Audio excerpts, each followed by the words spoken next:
அதாங்க நான் அவரை செல்லாத நோட்டுன்னு செல்லாத காசுன்னு சொல்லிட்டேன். நான் ஏற்கனவே செல்லாத நோட்டு அவருன்னு சொல்லிட்டேன். எங்க பொதுச்செயலாளர்னு சொல்றேன். செல்லாத நோட்டு 1000 பேச என்ன செய்ய? அது ஒண்ணு ஆக போறது இல்லை. அதை பத்தி எல்லாம் விடுங்க. அது கதையை அதை போயிட்டு பேசிட்டு அவரை விஜய முதல்வர் ஆக்காம அவர் ஓய மாட்டேன் அப்படின்னு வேற சூளுரை கொடுத்திருக்காரு. எந்த நாட்டுக்கு முதலமைச்சர் ஆக்க போறாரு? கல்லூரிக்கு முதல்வர் ஆக்கணும். இல்லைன்னா ஏதாச்சும் முதல்வர். சும்மாங்க கிழமை என்ன பேசினாலும் சரி.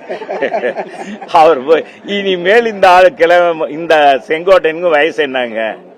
இனிமேல் இவர் போய் எந்த நாட்டில் போய் என்னத்தை போராடி என்னத்தை விஜய கொண்டு வந்து இப்படிப்பட்ட ஆளெல்லாம் இவெல்லாம் என்ன செஞ்சு இவெல்லாம் தூய்மையின் பிறப்பிடமா? இவர் என்ன தூய்மையானவரா? ஏங்க இதெல்லாம் நான் எங்கிட்ட இருந்தவர். நாங்க அவரவே நாங்க பல்ல குத்தி மூந்து பார்க்கணும்னு நினைக்கல. ஏன்னா அவர் செங்கோட்டையன் ஒரு காலத்தில் எங்க இருந்தவர். அவரை பற்றி நாங்க பேசுவது இப்ப எங்களை பேசுவது. ஆனா அந்த அவருக்கு தெரிய மாட்டேங்குது பாருங்க. அவருக்கு தெரிய மாட்டேங்குது. போயிட்டு சும்மாவும் இருக்காம ஏப்பா நீ அங்கேயே அவங்க ஏத்துக்கிற மாட்டேன்றாங்க. நீ கிளவை நீ பேசாம இருக்கியா அப்படின்னு தள்ளி விட்டுட்டு போயிடறாங்க. அப்புறம் எதுக்கு நீ இது மாதிரி பேசுறதுனால செங்கோட்டையனை ஏத்துக்கிற போறாங்களா? விடுங்கப்பா. நீங்க ஏங்க எங்களுக்கும் டைரக்ட் ஃபைட்டு திமுக தான். நீங்க தேவையில்லாம திசை மாற்றி செங்கோட்டையன் ஆதவ அர்ஜுனா இப்படி பேசி நீங்க இதை மாத்துறீங்க, திசை மாத்துறீங்க. இந்த ஊடகங்கள் நான் தயவு செஞ்சு கேட்கிறேன். தயவு செஞ்சு இனிமேல் அவங்கள பற்றி என்கிட்ட கேட்காதீங்க. தயவு செஞ்சு கேட்காதீங்க. எங்களுக்கும் திமுக கூட்டணிக்கு அண்ணா திராவிட முன்னேற்ற கழகம் தலைமையிலான கூட்டணிக்கும் திமுக கூட்டணிக்கும் தான் நேரடி ஃபைட்டு, நேரடி போட்டி.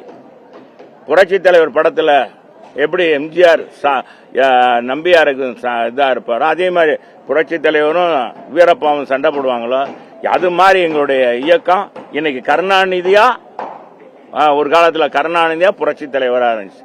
இப்ப கருணாநிதியா அம்மாவா இருந்துச்சு. இன்னைக்கு ஸ்டாலினா அண்ணன் எடப்பாடியாரா. இந்த நிலை தான் இன்னைக்கு இருக்கு. இந்த நிலையிலிருந்து மாற்றம் இல்லை. இதை தவிர வேற எது போட்டாலும்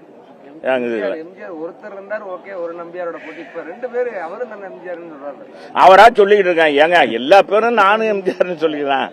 நான் கோபாலகிருஷ்ணன் தான் அப்படின்னு எல்லா பேரும் சொல்லுவாங்க. மக்கள் ஏத்துக்கிறனும்ல. நீ அந்த திரும்ப தான் போறீங்க, அங்கதான் போறீங்க. உங்களுக்கு வேற வேலையே இல்ல. நீங்க சொல்லி விட்டுருப்பாங்க போல இருக்கு. இந்த மாதிரி எல்லாம் கேள்வி கேட்டு ஆளுங்கட்சியை நீங்க டைவர்ஷன் பண்ணி விடுங்க. செல்லூர் ராஜிட்ட பேசுனா இந்த மாதிரி டைவர்ஷன் பண்ணி விடுங்க. அதை குறைச்சிட்டு இதை பேசுங்க, இதுவே கேளுங்க அப்படின்னு சொல்லிட்டு இருப்பாங்க.